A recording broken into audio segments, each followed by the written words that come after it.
Welcome to the WizardCast. I'm your host, Brian Kwong, and today episode we're going to be talking about all things... Whoa, Brian, what are you doing? We have a format. We start the show. Okay. You know, we have a joke and... Yeah, we used to. I'm sorry, I forgot to send you the memo. I got some complaints, Mark. I got some complaints. What? It just takes us too long to get to the Salesforce content. So I resolved this new year not to take any more time than I needed to start the show. Really? Yes. You resolved to not take any more time than needed to start the show. Yes, in this way it will no way contradict anything I say later in the episode. Right. But you resolved this year not to take any more time than needed to start the show. Yes, I resolved not to take any more time at the start of the show. You resolved to take not any more time than absolutely needed to start the show? Yes, I resolved not to take any more time than absolutely needed to start the show. You wait, hang on. You mean you're telling me you resolved not to take any more time than... I'm Brian Kwong. And I'm Mark Ross. We're Salesforce experts that love talking about technology and Salesforce. We also love humor. Doesn't mean we're actually good at it. In the Salesforce community, I'm known as the Salesforce Wizard, likely due to me wearing a wizard hat at Salesforce events. And I'm known as Salesforce Yoda for pretty much the same reason. You should see the ears. We have a passion to help educate and entertain people. So we've joined forces to create WizardCast. We've got tips and best practices. We talk with interesting people. All mixed with quote-unquote jokes and humor. Welcome to the WizardCast.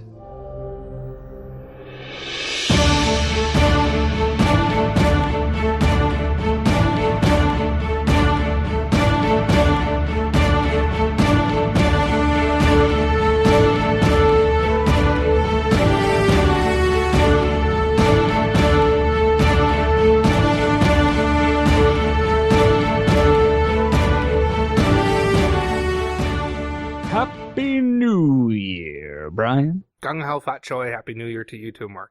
Got any resolutions? I've got one. My New Year's resolution is to spend less time interacting with people and more time with my phone. I'm doing pretty well so far. How about you? No, I don't have any New Year's resolutions. Really? None?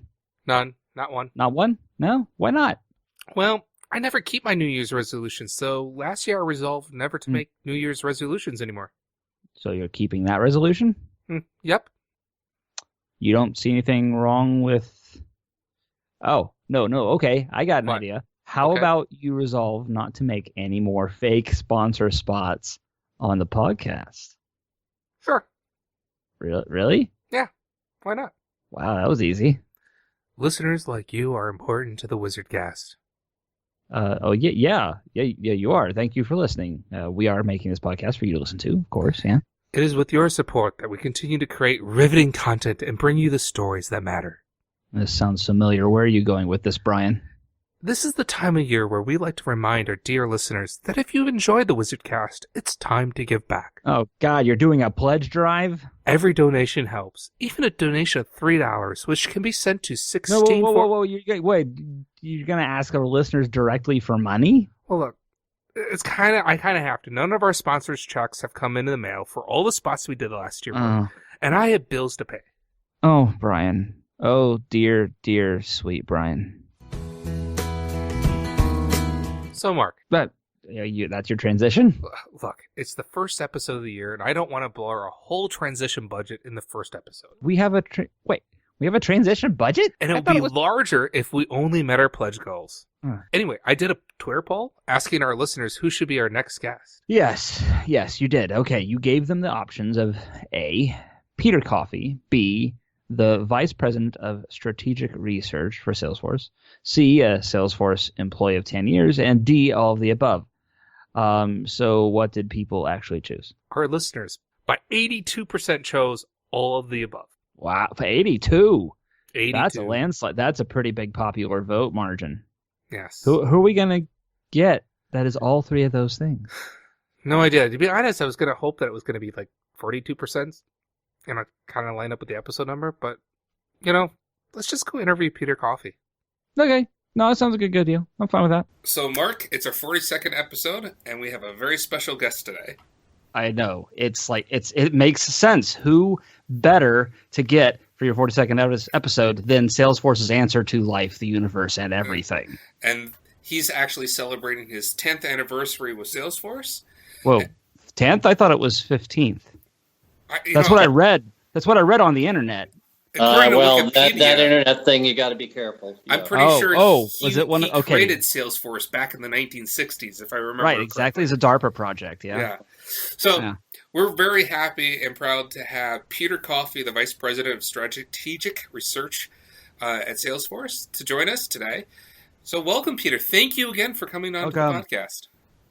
It's always a pleasure, guys. I always tell people my brain is like Schrodinger's box, and I don't know if the brain's alive or dead until I open the skull and ask it some questions. So I really don't know what I think until I'm answering questions about it. And then if I write it down, I get material I can actually use in other situations. So thank you for the chance to do that. I'm going to have to use that. Schrodinger brain, but for me, it's usually my mouth. I don't know what's going to come out of it half the time. So we are having this conversation because you graciously offered to kind of share the 5 things that we don't do or shouldn't be doing anymore. It kind of came out of a Twitter conversation where you shared a post about Mark Zuckerberg being dead at 32, denying that Facebook had any a fake news problem. And yes. Quoted that tweet saying that sharing without reading the article was also not a problem. And I should add, I did a terrible job. I didn't make it clear that I shared without reading the article that you posted. And so we started a private conversation to clear that up. And we talked about a number of things about people not fact-checking and about education levels and things like that. And you mentioned your presentation and offered to discuss it with us today. Absolutely. There's a famous Peter Drucker quote, which is that there's no greater sin than doing something more efficiently that you shouldn't be doing at all. And as I come up on my January 10th anniversary at Salesforce, I'm certain that one of the most continuous themes of those 10 years has been to help people understand it is not the goal to take a deeply flawed, time, money, and skills-intensive IT process, migrate it to what we now call the cloud and call that victory. It really is a burden to say, what are the new behaviors that the cloud makes available? And also, and maybe much more difficult, what are the deeply entrenched practices and mores, if you will, of the IT community that we need to examine and in many cases, I think, vigorously discard. And there was just a moment that I'll share a little later on. There was a specific story I read that made me say, this is a great example of how we need to do things in a fundamentally different way, not just do them in a different place. And that's one of 5 things that I then put together into a talk originally for the Denver user group, which I've since shared with a number of customer groups. And it's gotten a lot of traction as people realize it's relatively easy to adopt new things. It takes a real effort of will and a lot of political skill to get people to let go of practices that they've spent a decade or 2 of their lives mastering and whose mastery they think defines their value in their organization. It may even literally be their job title to do something that I'm not saying, that really is kind of an artifact of the way IT used to be done, and doing that thing in the cloud is really missing the point. So that's the basis for this talk that I call the 5 things we don't do anymore. That sounds great. And this being 2017, I think it's a good thing for all us IT folks out there to maybe start writing some of these down for resolutions. Sure. Well, the first of them, interestingly, is really not a technology thing at all. There was a survey done of the scientific community fairly recently in which people were asked one simple question. If there were one piece of the vocabulary surrounding your discipline that you could get people to change to a different word because the word you've always used for it is so confusing or misleading, what would that be? And the one that bubbled to the top was the word significant in the sense of statistically significant. And the point that was made by an article in Harvard Business Review that was titled A Refresher on Statistical Significance is that everybody is now trumpeting the idea we're going to be a data-driven organization, but most people's acquaintance with the discipline of using data to make decisions is about at the level of knowing how to calculate an average. Now, my comment on averages has always been the average position in which a flipped coin lands is on edge. but that hardly ever actually happens. The confusion of average with frequently occurring is maybe one of the most pernicious problems we have with data, really understanding ideas of distribution. And the other problem of significance is that when a statistician says it's a significant result, it doesn't mean it's a big result. It just means it's almost certainly not a random result. But you could have a 2% improvement and say, well, that was statistically significant because we had a great big sample. Conversely, you could have a 100% improvement that fails a test of statistical significance, but is a much more interesting opportunity to pursue. So that was one of the first things I wanted to bring up. And I had a personal experience with this question because I was invited to work with a local university that was evolving itself from a 2-year to a 4-year and then very quickly into a graduate programs institution with a management 4-year degree and then an MBA. And during my conversations with the faculty, one of them asked me what I now almost wonder, was it a litmus test question? They said, do you think we need to teach calculus? And I said, do I need to say yes or no, or can I offer an alternative? And they said, well, what would be the alternative? I said, if it were up to me, I would rather have managers getting a really good grounding in statistics, by which I mean things like experiment design, knowing a garbage result when they see one, knowing that all online surveys are pretty much garbage because you are surveying the population of people with enough money to be on the web, enough free time to take your survey, and a sufficiently extreme opinion that they thought your survey was worth taking at all. And if you think you're going to get meaningful guidance from that population, I'm rarely inclined to believe that. Conversely, teaching people calculus encourages them to optimize their decisions based on garbage data. And to talk about a Peter Druckerism, boy, congratulations, you've done the optimal course of action based on your lousy data. That's not an outcome we want to see. 2 comments to that, Peter. The first one is when I was in college, I took a lot of courses, but I think the one that has served me the most in my life so far was actually my statistic class I took for psychology majors before I realized I wasn't going to be a psychologist. I don't doubt that for a moment. And it still shocks me how many people don't understand how to read a really simple, basic result test. There's not any. They're easy meat to be manipulated by market researchers, by politicians, by anyone with an axe to grind. I can find a way to present you with what seems like meaningful and incontrovertible data that wouldn't withstand your psych class in basic statistics. Right. But you said at a second point. My second point is with your online surveys. I laugh because I don't know. I filled out countless number of online surveys that Salesforce has asked for people to fill out. So I find your comment kind of interesting, considering the company that you're working for is heavily relying on survey information from their customers and potential customers. Well, we are surveying not a general population. We're not presuming to draw conclusions about the people who aren't our customers. If we're surveying our customers, we're going to limit our conclusions to, well, this is what our customers with strong opinions say. That's a meaningful population as long as we understand that's what we're getting. And conversely, there's an airline that within 36 hours of my flying on them sends me an opportunity to rate my experience. And always my reaction is a mildly annoyed, well, weren't you there? You know what my experience was. You know if my flight arrived early or late. You know if I sat on the ground for 30 minutes waiting for a gate to be available.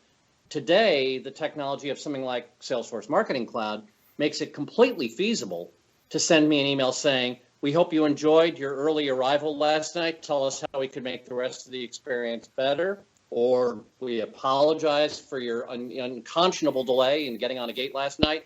The 30 minutes of completely unnecessary wasted time have been added to your bank of time we've wasted with our screw-ups this year. Having reached 1,000 minutes, you are now eligible for a free drink on your next flight. Whatever. Show me you're paying attention. Show me you're paying attention. That's what data should be doing. So the first thing I'm saying is, the first thing we need to stop doing is assuming and optimizing when we should instead be experimenting and analyzing. That's the first thing we need to stop doing, is making assumptions when we really do have the opportunity to be intelligent and disciplined gatherers and consumers of data. There isn't anything in to my knowledge, standard K-12 curriculum that's really kind of a practical science or a practical thinking class.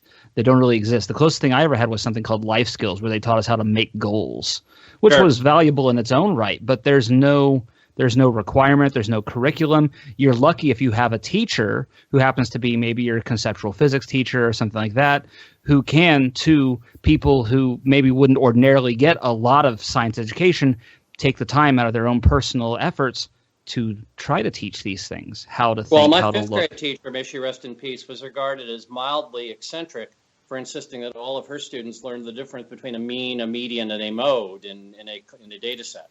We didn't call it a data set, but she taught us to do things like read an electric bill and look at data and distinguish and understand how one outlier can hopelessly distort a mean and take your attention away from median and mode, which answer different questions. So anyway, that's the first of the 5 things. We need to do less assuming and more genuine research, experiment design, and understanding of data. So that's the first of the 5. The second of the 5 is that we have a tremendous body of experience in how we deal with the data that we collect. We put it in citadels or silos, build walls around it, and then go to tremendous difficulty and expense to connect the silos and fortresses of data with brittle and costly things that we call integrations. And when you think about that, that's the natural outcome of several decades of IT in which almost all the data you had arose internally in the first place, and almost all the data you had was proprietary data. So it was both natural, convenient, and also appropriate to treat that data as something you locked up behind closed walls, and maybe very occasionally, very selectively shared with other people. Now we have a world in which most of the data of interest originates outside your wall.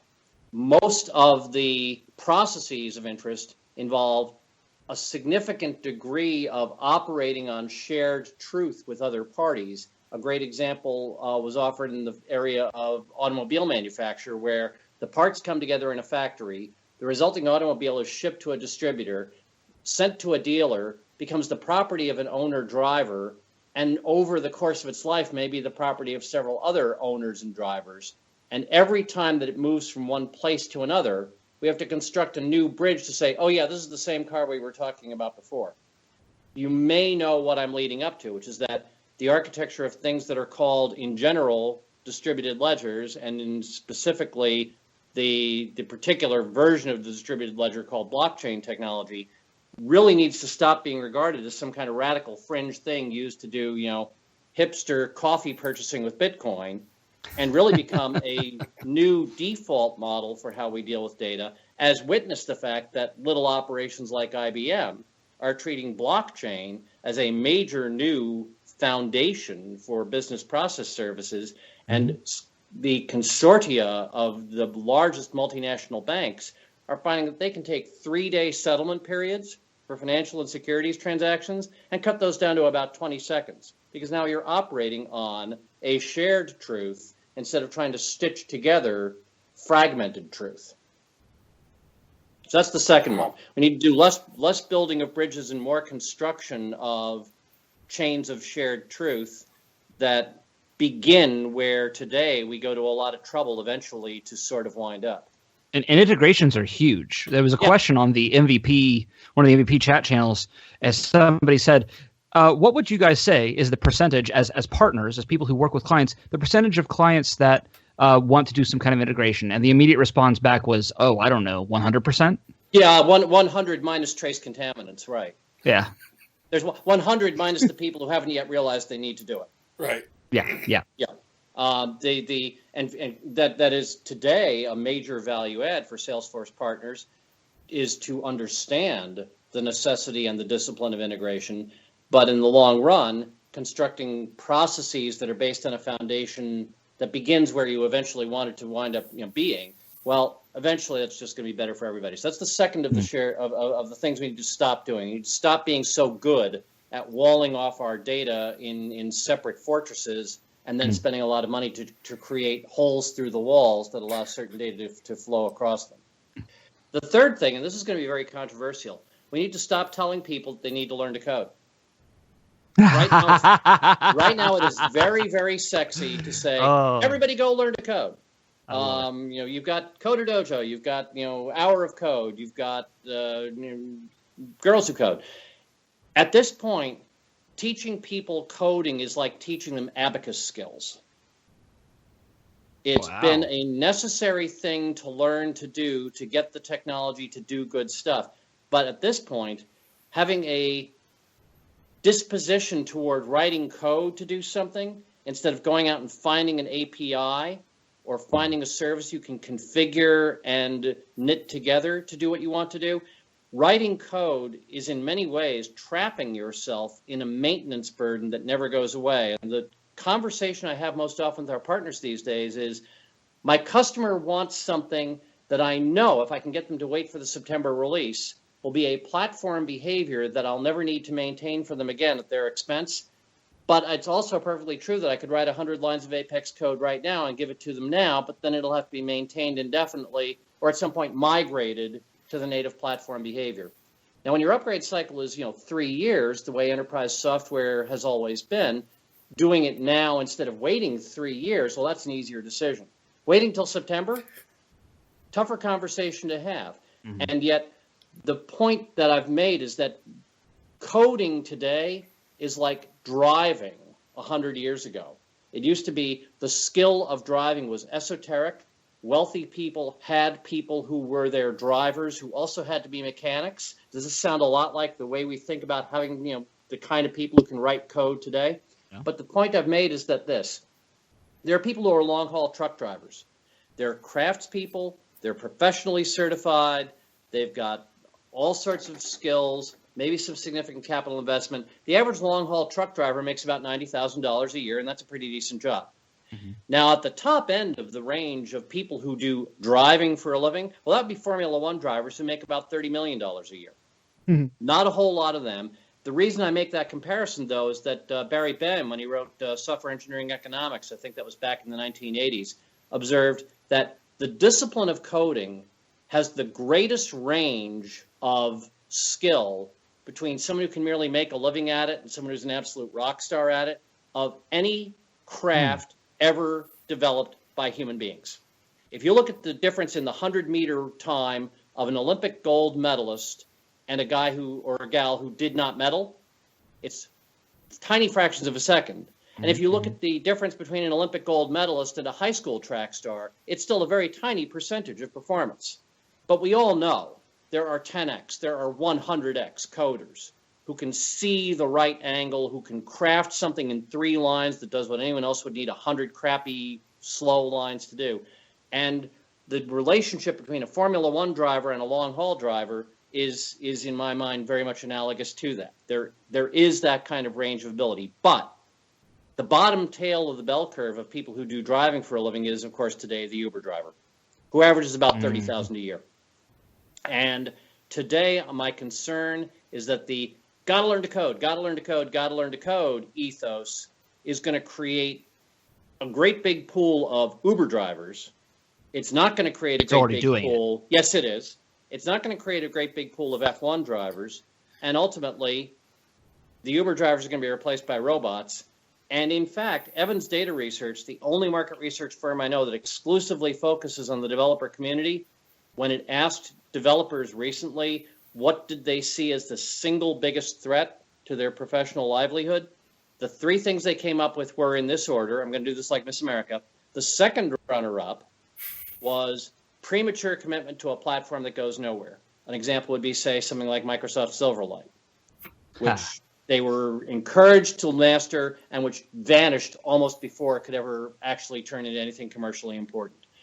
The second, the first runner-up, the second most grave concern people had was remaining committed too long to a burning platform that ultimately is going to go away. Flash. Coincidentally, the example that immediately occurs to me of this one is another Microsoft technology, which would be .NET, which even Microsoft is telling its developers, think of this as a burning platform, guys. The semantics don't translate well onto things like Azure. You should not be making continued investments that take you deeper and deeper into .NET. But what do you think was number one? The number one concern of surveyed professional developers was, I'm concerned that AI will start to do things that I'm currently paid to do. And at Facebook, they already say they have AI writing their AI. We have machine learning algorithms generating code. Essentially, it's a way of compiling thoroughly unstructured rule bases into executable code with high speed for operations that turn out to have high repeatability. And that's the next generation. So my concern, as I say, is an emphasis on got to learn to code, got to learn to code, got to learn to code, is in some ways going to where the puck is just about not to be anymore. As Wayne Gretzky used to say, you got to be skating to where the puck's going to be, not to the place where it's about to leave. My brother's going to be graduating in one semester with his computer science degree, specializing in code. He's not going to like this episode. You know, it's important to know how to code for the same reason it's important to know that if you turn the key in your car and the engine cranks doesn't catch, that's probably a fuel problem. If the engine doesn't even turn over, that's probably a battery problem. It's important to have some gut level intuition about things like the limitations of an integer, a floating point, a text string, and so on. But almost all the time, you're going to be working one or two levels of abstraction above that. Mm-hmm. When you push the button in a Prius, it just turns on. And that abstraction, you don't have to be a mechanic to drive. Well, you shouldn't need to be. And the times that you need to be, something's probably gone wrong. There's a piece that was originally written in rather old dialect of German by the philosopher Martin Heidegger called The Origin of the Work of Art, in which he says that when everything is working correctly, the tool disappears into its function. And if you think about that in practical terms, if you're hammering a nail and you're aware of the hammer, it's probably because something's wrong. The head is loose or the handle is cracked or something. When you've picked the right tool for the job and you're using it correctly, you stop being aware of the tool and all you're thinking about is getting that nail driven into that wood. And where we are now with code is that we're way too aware of the tool. And that's a bad sign. So, all right, what's the next point, Peter? The next one is the way we think about security. This is the thing that actually drove me to say we need to have this conversation about the things we should stop doing anymore. It's a very simple story. I was reading a piece about designing the houses of the ultra-rich in London, in which someone said, if you insist on having a safe on your own premises, you should always have two combinations. The one that you use to open the safe when you just want to open the safe, and the one that you use to open the safe when you're opening it because there's a gun to your head and you want a remote agency to know you're opening it under duress. And I thought, that's such a profound point that you anticipate the day when your first line of defense has been breached and you have a plan for what to do as a fallback strategy. In general, too much IT security is designed as if sufficient effort, sufficient debugging, sufficient craftsmanship will produce the unbreakable system. And if you admit that your system is known to be breakable, you're regarded as incompetent or negligent, when really you should be saying, what makes this good design is that when someone is cleverer than we thought they would be and breaks the first line, we have a fallback strategy. Bruce Schneier, who's written widely on cryptography, said, look, if you put something in a safe, you still put the safe in a room with a locked door. You still have a camera watching the hall outside the door. You still pay people to watch the monitor that's connected to that camera, and you give them a button they can push if they see something happening that shouldn't be happening. You have multiple lines of defense. Now, the reason that I mention this is that it's remarkable that most of our systems today still ultimately come down to one person who's been trusted with super user or admin powers and has the ID, the password, the multi-factor that allow them to do anything and rewrite the log files to hide what they've done. There have been numerous high-profile examples of what happens when that trust is compromised. The reason that I harp upon this is that back in 1979, Avi Shamir, the S in RSA, wrote a paper for communications of the ACM called How to Share a Secret, which he laid out a very straightforward strategy by which you can have, say, 5 people, any 3 of whom can invoke super user powers, but any 2 or 1 of whom could not. And this solves several problems. One, you no longer have a single point of failure where one person breaching trust is a fatal problem. 2, if you have 5 people sharing the secret and one of them walks in front of the bus, you've still got one spare before you're starting to be nervous about this. And it blows my mind, quite frankly, that we still have large systems running large enterprises and national governments that ultimately come down to one person with super user privileges instead of implementing this 38-year-old idea of sharing a secret in such a way that it takes N of M, to use the general term, people to take the most drastic actions that the system might necessarily allow, but that there should be high accountability to control. And that's a straightforward example of the basic idea. We need to stop thinking of security as a static and perfectionist model instead of a dynamic and risk management model. All I can think of, Peter, is that scene in Superman, I think it was 4, with Richard Pryor trying to turn 2 keys at the same time. Yeah. Having to drag an unconscious body over and do a gymnast move with a bunch of twine to get him to turn the key at the exact same time, or insert the key when we at get the to same the time. domain of movies, and you realize there's some people who think having a user ID and a password is two-factor authentication. It's not. I put 2 things in. Of course it is. It's 2 instances of the identical factor, which is something I know, as opposed to what true two-factor authentication is, which is 2 of the 3, something I know, something I have, and something I am. And there's been a well-reported study in which some people stood outside of corporate headquarters with baskets of chocolate bars, telling people they were graduate students, surveying password choice, and saying, we don't want to know your username, we don't want to know your username, we don't want to know your username, we're just surveying password choice. Will you tell us your password, but do not tell us your username? But of course, they were seeing people's employee badges hanging right there in plain sight, which generally allows you quickly to deduce someone's username. Yeah. And it turns out that for a chocolate bar or a T-shirt, people will do some really stupid things.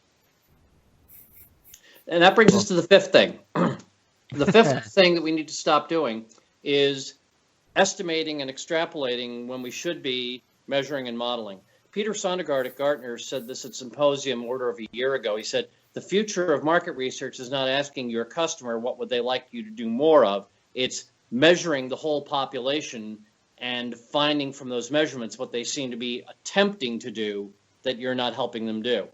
And the notion, and I've already talked about this misguided notion of surveys as opposed to actual measurements of behavior. I want you to think about how I could completely change what's currently a very threatened industry with this approach. It's been widely reported that the cameras in our cell phones are getting so darn good that selling someone an actual camera is becoming a real challenge. And there's no question that a modern digital SLR will accomplish things that the camera in your cell phone simply cannot. But people regard these as very complicated and open-ended systems of technology.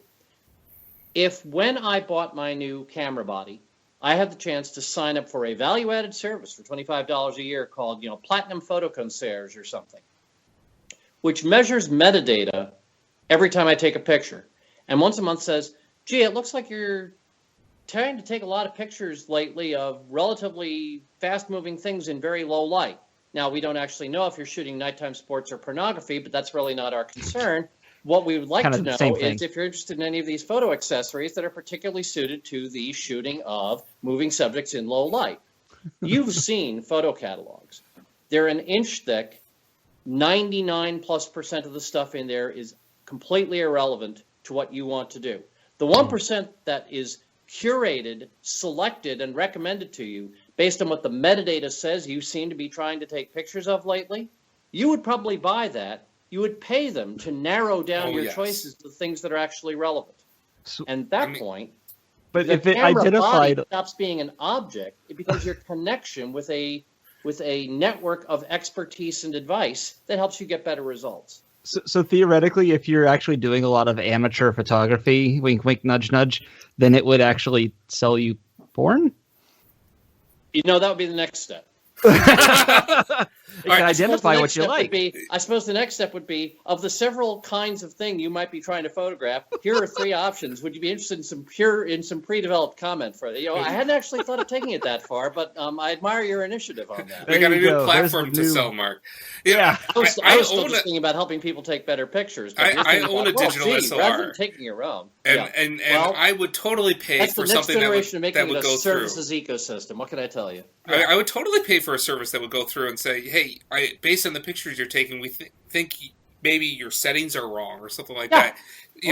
Try f-stop this, try this zoom factor. Because I don't know what I'm doing, and I read a 300-page book to try to figure out what to do.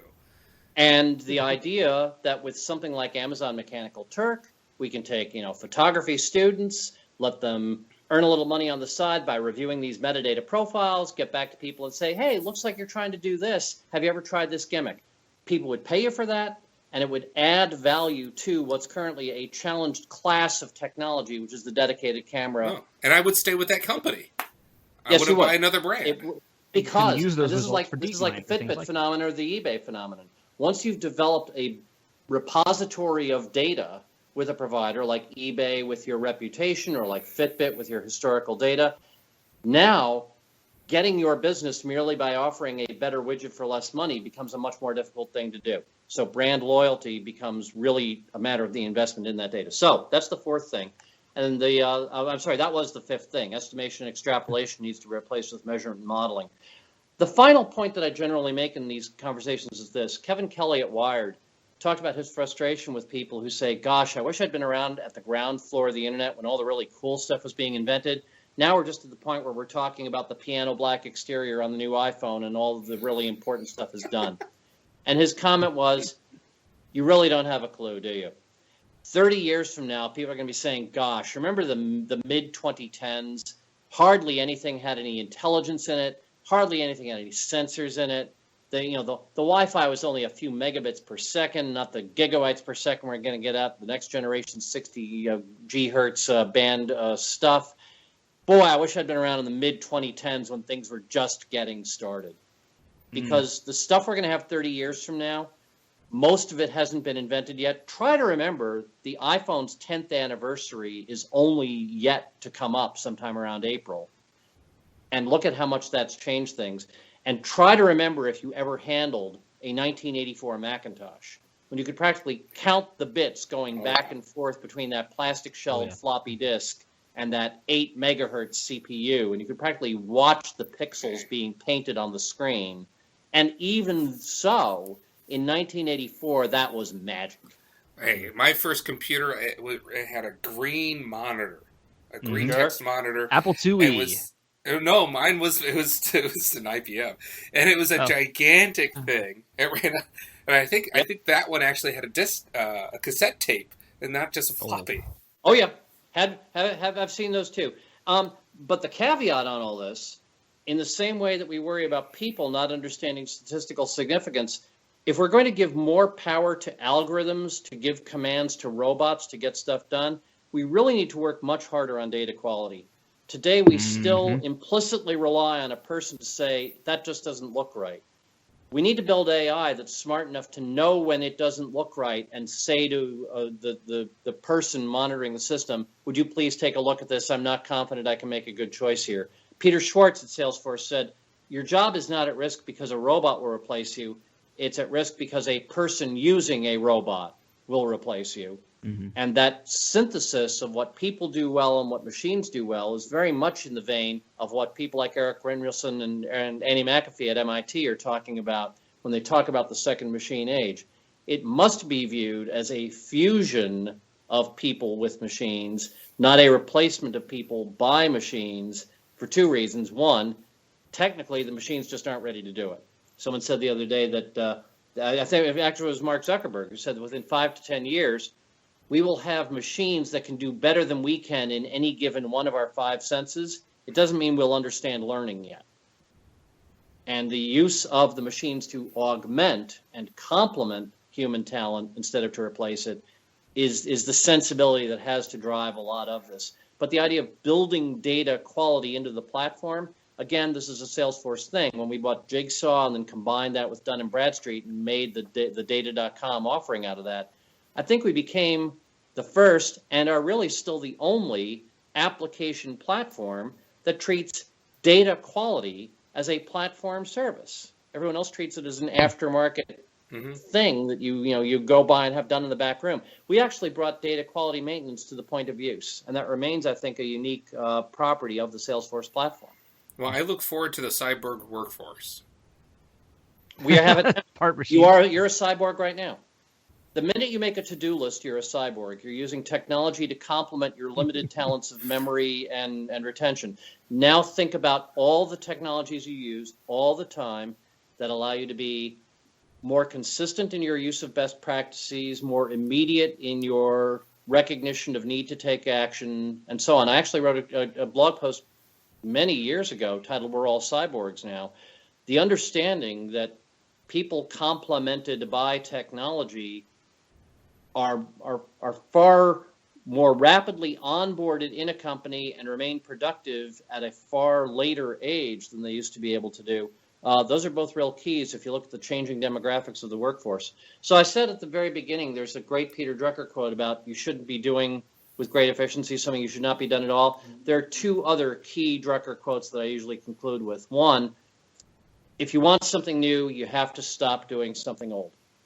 If you have people who identify their expertise as database indexing, you really need to get them off the idea that finding more databases they can index is a measure of their value to the organization. Say, we don't really pay you to do that anymore. But finally, another great Druckerism, management is doing things right, leadership is doing the right things. And we need people in technology today not to be administering the migration of stagnant and even counterproductive practice to the new environment of the cloud, but rather saying, if we'd always known we were going to be in this massively connected, massively scalable, dynamically adjustable environment, how would we have designed IT in the first place? And then try really, really hard to get there as quickly as you can with things like distributed data rather than centralized data, process orchestration rather than the writing of code, resilient game theory-based security instead of static and perfectionist models of security. It's not easy to do, but I believe that the people who do it first are the ones who are going to win. Very cool. Thank you very much, Peter. Yes. Thank you, Peter. Thank you for your time.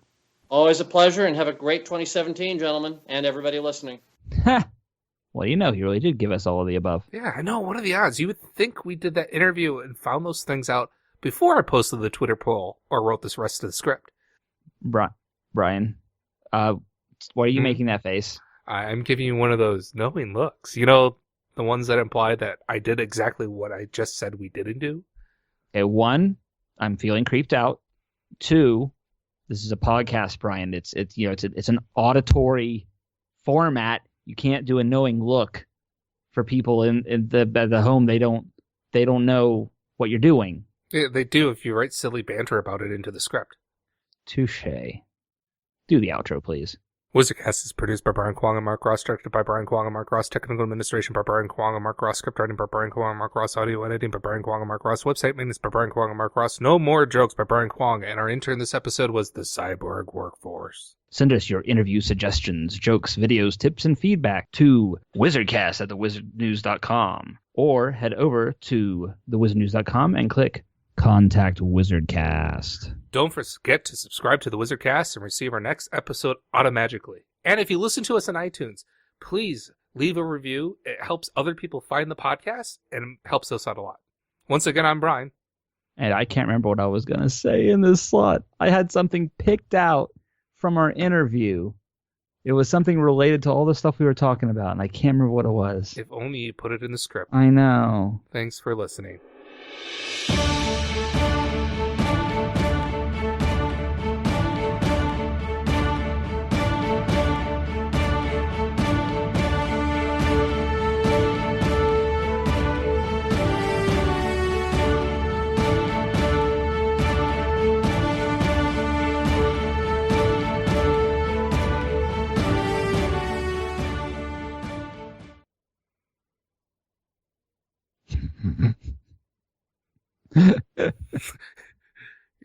if you edit the audio and you remember, you could always sneak it in if you really wanted to. Yeah, I'll see if I can get it. Although that was kind of funny. Oh, yeah.